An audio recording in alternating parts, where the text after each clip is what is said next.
성경 보겠습니다. 오늘 말씀은 구약입니다. 신명기 34장 9절에서 12절 말씀 보겠습니다.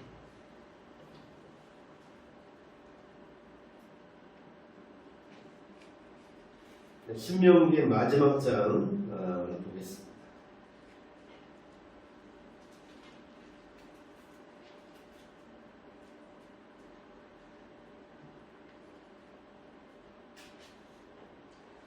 신명기 34장 9절부터 12절 말씀 합독하겠습니다. 오늘 다 같이 읽겠습니다.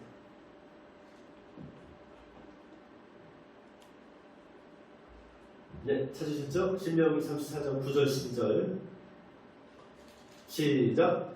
모세가 눈의 아들 여호수아에게 안수하였으므로 그에게 지혜의 영이 충만하니 이스라엘 자손이 여호와께서 모세에게 명령하신 대로 여호수아의 말을 순종하였더라.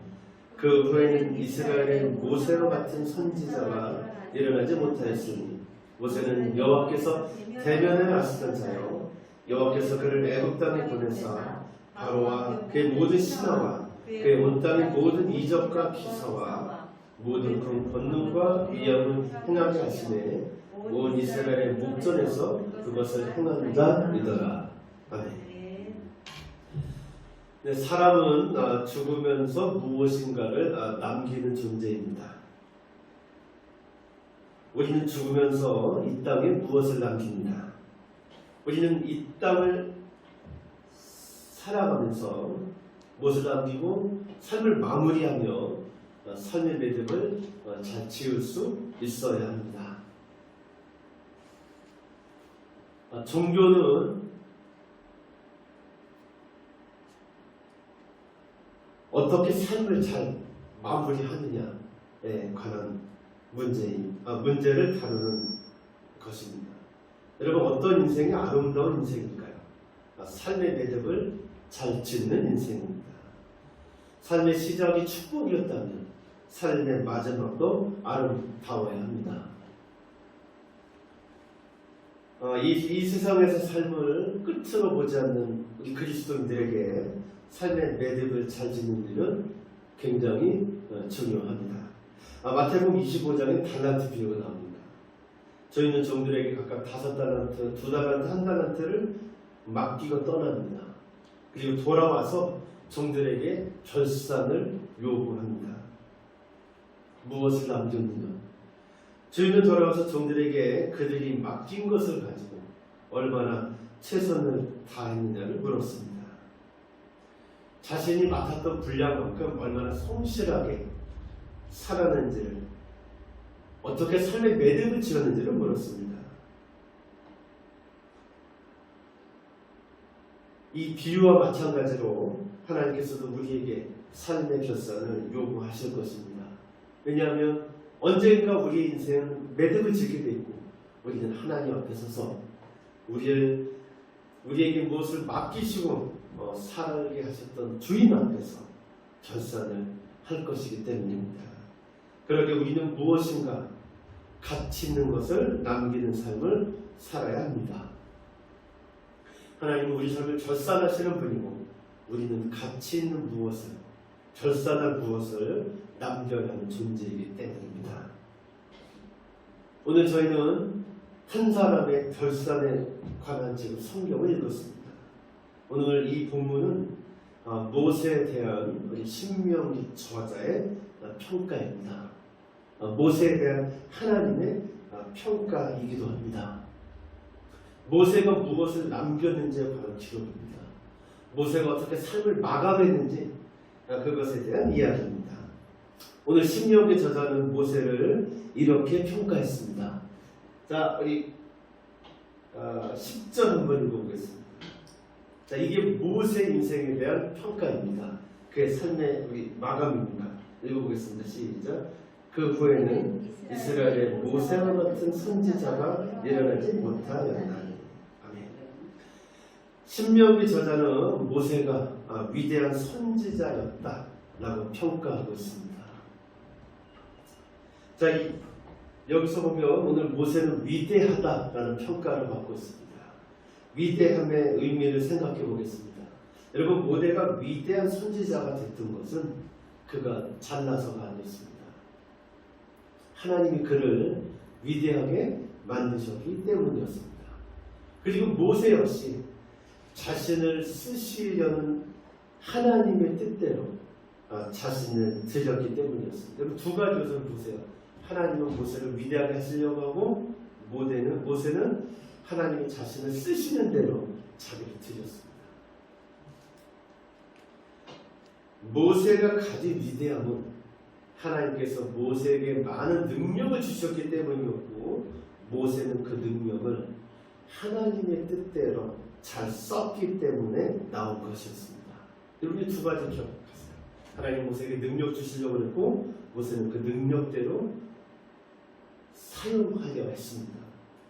자, 주인은 5달란트를 맡겼고 종들은 그걸 가지고 장사를 해야 했습니다. 자, 하나님은 능력을 주시려고 하고 모세는 그 능력대로 순종하려고 하고, 이게 모세가 위대해진 이유였습니다. 여러분, 자, 이 위대함은 그럼 어떻게 되는 걸까요? 모세는 하나님의 부르심을 받고 그 부르심에 순종하는 삶을 살았습니다. 이게 이 뜻입니다. 부르신 대로 모세는 살았습니다. 모세는 눈에 보이는 그 어떤 유산도 남기지 않았습니다. 그는 광야에서 일어나가 땅 한 평도 남기지 않고 죽었습니다. 그러나 그는 하나님의 인정이라는 유산을 남겼습니다. 그 인정이 뭡니까? 그 후에는 이스라엘의 모세와 같은 선지자가 일어나지 못하였나니 라는 유산을 남겼습니다. 모세가 남긴 유산은 하나님 그를 부르셨을 때 그 부르심에 순종해서 그분의 뜻대로 자기 자리에서 최선을 다한 성실한 삶에 있었습니다. 그것이 바로 모세가 위대한 선지자로 평가받았던 이유였습니다. 자, 그러면 모세가 남긴 이 두 가지 유산, 눈에 보이지는 않지만 하나님께 인정받았던 그 유산 두 가지는 뭘까요? 자, 저기 첫 번째 보겠습니다. 자, 모세는 우리 좀 읽어보겠습니다. 시작. 모세는 10절 중간부터 읽겠습니다. 시작. 모세는 여호와께서 대면하여 아시던 자예요. 모세가 남겼던 유산 두 가지 중에 첫 번째는 그는 하나님과 대면하여 살았던 삶을 남겼습니다. 10절을 보면 이스라엘 백성 중 유일하게 하나님을 직접 만나고 그로부터 하나님의 명령을 받던 사람은 모세밖에 없었습니다. 모세는 하나님을 직접 만나서 그로부터 명령을 받던 선지자였습니다. 이게 모세가 남긴 첫 번째 유산입니다. 하나님과 직접 대면하던 사람. 첫 번째 유산입니다. 두 번째 유산이 뭘까요? 자, 11절 12절. 자, 다시 한번 볼게요. 자, 우리 여호와께서 시작. 여호와께서 그를 애굽 땅에 보내서, 보내기 전에 하나님의 부름이 있었고 하나님 불러서 보내요. 자, 그랬더니 그가 가서, 자, 시작. 바로와 그의 모든 신하와 그의 온 땅의 모든 이적과 기사와 모든 권능과 위엄을 행하게 하시니 온 이스라엘 목전에서 그것을 행한 자더라. 아멘. 자, 오늘 11절 12절은 모세가 이 땅에 있을 때 한 일에 대한 기록입니다. 그런데 우리가 주목해 볼 것은 모세의 행함에 대한 기록인데, 이 행함은 그가 하나님의 부름을 받아 살았던 마지막 40년에만 집중하고 있다는 사실입니다. 자, 요 11절 12절이 모세의 행함인데 이게 그의 120년 인생 전체가 아니고 마지막 40년에 집중되어 있다는 사실입니다. 모세가 애굽의 왕자로 있을 때 했었던 일, 그가 청년이었을 때 했었던 일들도 많이 있을 겁니다. 사실 모세는 권력과 그런 거로 치면 이집트의 왕자로 있었을 때 더 많은 일들을 했을 겁니다. 그런데 그런 일들은 모세의 삶을 평가하는 데 영향을 미치지 못했습니다. 모세의 평가 기준은 그가 하나님의 부름을 받아서 80세에 부름을 받아 그 부르심을 따라 살았던 40년, 그러니까 자기 마음대로 내가 하고 싶은 대로 했었던 80년에 있는 게 아니고 하나님의 부름을 받아서 살았던 40년, 자기 사명을 감당했던 노년 40년에 있었습니다. 여러분 11절 12절이 모세를 평가하는 행동들에 관한 내용인데 이 내용들이 하나님의 부름을 받아서 살았던 40년에 집중되어 있다는 이야기입니다. 비록 인간의 눈으로 볼 때 모든 가능성은 다 사라졌고 몸은 늙었지만 하나님의 손에 붙들려 하나님의 일을 했던 때 모세의 인생은 가장 많은 것을 남기는 인생이 되었습니다. 하나님은 그의 인생을 세상의 기준이 아니라 하나님의 기준, 뭐요? 부를 때 네 제가 여기 있습니다. 오픈할 때 네 제가 가겠습니다. 가서 했던 그 일, 거기 그 하나님의 기준으로 모세의 인생을 평가하셨던 것입니다. 오늘 저는 이 모세의 사후에 대한 평가를 가지고 오늘 기독교 신앙이 무엇인지를 말씀드리려고 합니다. 저는 오늘 서두에 우리는 이 땅에 있는 동안 삶의 매듭을 잘 지어야 된다고 말씀드렸습니다. 하나님이 원하시는 것을 남긴 인생이 되어야 된다. 그게 삶의 매듭을 잘 짓는 것이다 라고 얘기 드렸습니다. 여러분 그런 인생을 살려면 어떻게 해야 되겠습니까? 신앙의 기준을, 삶의 기준을 주님의 기준에 두십시오. 기독교 신앙은 교회에 다니는 것 이상입니다. 교회에 다니는 것과 기독교 신앙을 사는 것은 다를 수 있습니다. 기독교 신앙은 뭘까요? 교회에 다니는 게 아닙니다. 기독교 신앙은 세상의 가치관을 하나님 나라의 가치관으로 극복하는 것입니다. 세상의 가치관, 하나님 나라의 가치관이 충돌할 때 하나님 나라의 가치관을 따르는 삶을 사는 것입니다. 이것은 우리 인생의 평가에도 그대로 적용됩니다. 여러분 지금 우리가 사는 세상은 일등주의, 업적주의가 한 사람의 일생을 평가하는 잣대가 되고 있습니다. 결과가 좋으면 동기와 과정은 무시된다라는 생각이 널리 퍼져 있습니다. 심지어 교회 안에도 사람을 이런 잣대로 평가하고 있습니다. 성공하고 인류가 된 사람, 그렇게 된 사람의 신앙도 좋은 것으로 생각하는 그런 우리 풍조가 교회 안에도 들어와 있습니다. 우리도 은근히 그런 사람 신앙도 좋겠지라는 생각으로 신앙생활을 하고 있습니다. 그러나 주님은 세상의 기준이나 잣대, 업적 위주로 인간을 평가하지 않으십니다. 하나님은 그런 것으로 한 사람의 인생을 평가하지 않습니다. 하나님의 평가 기준은 그가 얼마나 주님을 닮아가기 위해 애쓰고 있는가에 있습니다. 하나님의 평가 기준은 그가 얼마나 종교생활을 열심히 하는 데 있지 않습니다. 그가 얼마나 생활 속에서 하나님의 성품을 드러내기 위해 노력하고 있는가에 있습니다.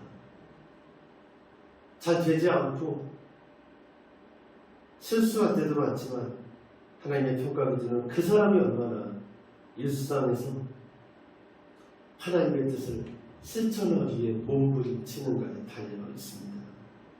하나님은 눈에 보이지 않아서 소홀히 취급되지만 하나님 보시기에는 소중한 것들, 정직, 성실, 거룩, 사랑, 친절, 잘못했을 때, 잘못했을 때 미안하다고 하는 그런 것들, 그런 인품, 그런 것들로 한 사람을 평가하십니다. 우리가 물어야 할 질문은 세상에서 얼마나 화려하게 살았느냐가 아닙니다. 우리가 물어야 할 질문은 내가 얼마나 예수를 잘 믿느냐가 아닙니다. 우리가 물어야 할 질문은 내가 얼마나 하나님이 부르신 자리에서, 내가 있어야 할 자리에서 하나님의 모습대로 살고 있느냐입니다. 그렇게 살기 위해 애쓰고 있느냐입니다. 우리가 물어야 할 질문은 내가 얼마나 뜨거운가가 아닙니다. 내가 얼마나 부르신 자리에서 하나님의 뜻에 순종하고 있느냐입니다. 우리가 물어야 할 질문은 그 사람이 얼마나 크게 살았느냐가 아니라 그가 얼마나 아버지 하나님이 필요로 하는 자리에서 그 역할을 감당했느냐입니다. 세상에는 주연과 조연의 차이가 있습니다. 분명합니다. 우리는 주연으로 살 수도 있고 조연으로 살 수도 있습니다. 그러나 하나님 앞에 주연과 조연은 없습니다. 하나님 앞에 모두가 주연입니다. 우리 하나님 앞에서는 그가 주연을 맡았든지 조연을 맡았든지 그런 것보다 최선을 다했느냐가 있을 뿐입니다. 우리 주님께 성도 여러분, 신앙의 기준을 주님의 기준을 두고 살아가실 수 있도록 축복합니다. 저희 드림교회가 하나님 나라의 가치관을 가지고 살아가는 그걸 추구하는 교회가 될 수 있기를 바랍니다. 저희가 이러한 삶을 통해 남겨질 두 가지 유산을 말씀드리겠습니다. 첫 번째입니다. 오늘 모세는 하나님과 대면하는 사람이었다라고 했습니다.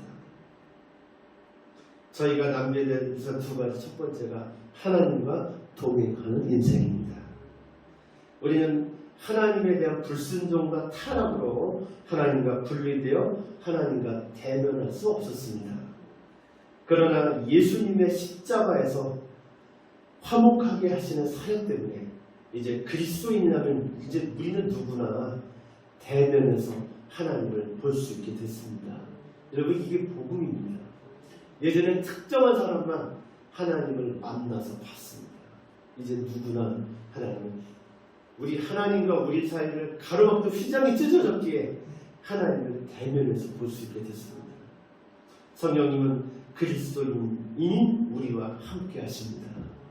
그리스도인들에게는 하나님의 말씀이 있습니다. 우리에게는 날마다 주님을 대면할 기회가 있습니다. 여러분, 날마다 하나님을 대면하여 하나님과 동행하는 삶을 사시기를 바랍니다. 날마다 말씀을 묵상하고 실천하는 삶을 사십시오. 성령 충만한 삶을 살아가십시오. 늘 성령이 함께하면서 깨어있으세요. 깨어있는 방법은 나는 하나님의 자녀지, 하나님은 내 아버지시가 늘 기억하세요. 늘 말씀 이렇게 살 때 우리는 늘 말씀 그대로 성령 충만한 가운데 살아가게 될 것입니다. 비록 넘어질 때도 있고 실수도 있고 그늘도 있겠지만 그래도 그 사람은 말씀대로 살아보려고 노력했던 사람이었어 라는 것으로 기억될 것입니다. 그 사람은 그늘이 있었지만 늘 말씀 그대로 성령 충만하게 살려고 했던 사람이야 라는 것으로 후손들에게 기억되고 하나님 앞에 설 때 이 사실 때문에 인정받는 것, 이것이 바로 우리가 남겨야 할 위대한 유산입니다. 여러분이 남겨야 될 유산이 하나님과 동행하는 삶이라는 걸 기억하시길 바랍니다. 두 번째, 여러분이 남겨야 될 유산 두 번째입니다. 아까 모세의 인생은 하나님의 부르심을 따라 보낸 자리에서 최선을 다하는 것 40년으로 평가됐다고 했습니다.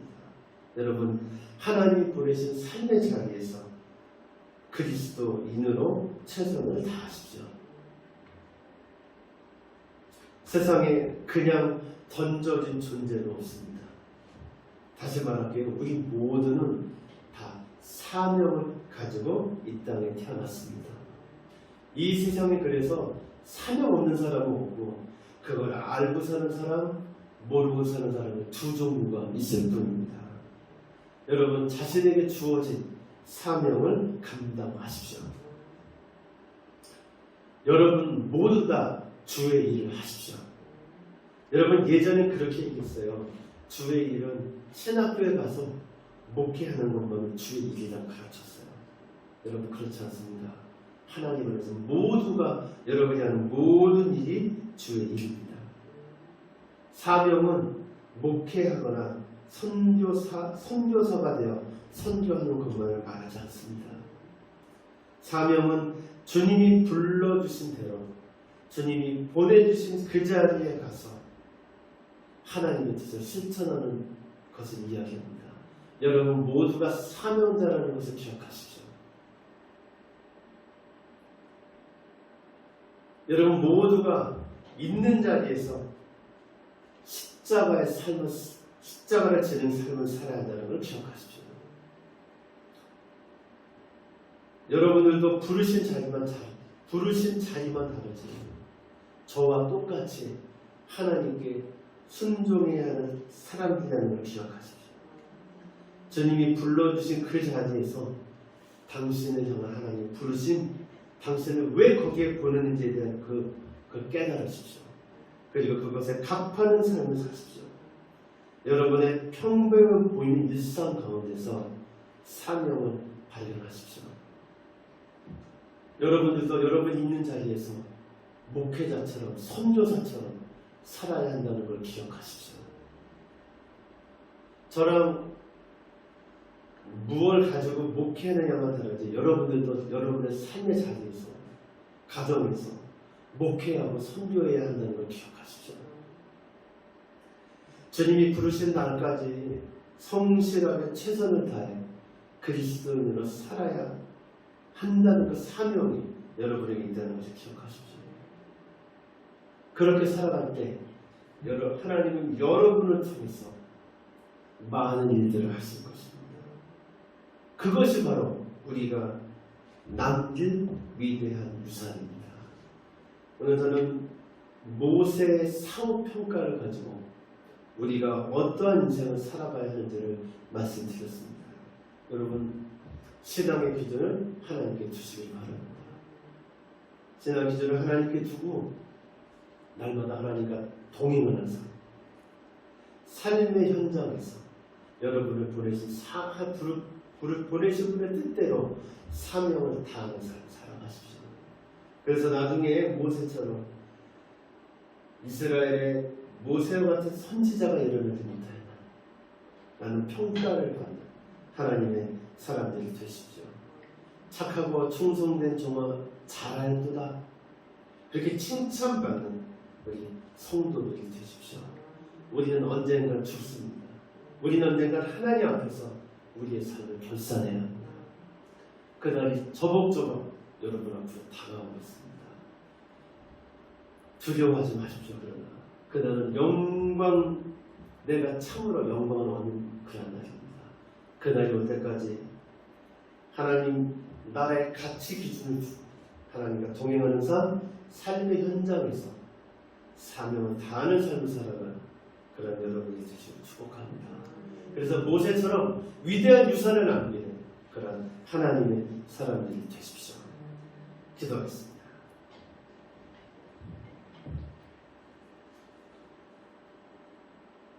저희를 이 세상에 불러 보내신 하나님,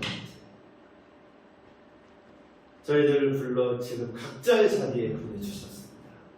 하나님, 저희들 그 자리에서 모세처럼 살기를 바랍니다. 하나님 나라의 가치관대로 살기를 기도합니다. 늘 하나님과 대면하면서 내게 주신 사명 감당하는 그런 인생 살아가게 되기를 기도드립니다. 하나님, 저희들 모세처럼 살게 해 주시옵소서. 모세처럼 위대한 유산, 눈에 보이지는 않지만 영원히 썩지 않는 신앙 유산을 남기는 그런 저희들 되게 해 주시옵소서. 우리를 구원하신 예수 그리스도의 이름으로 기도드립니다. 아멘.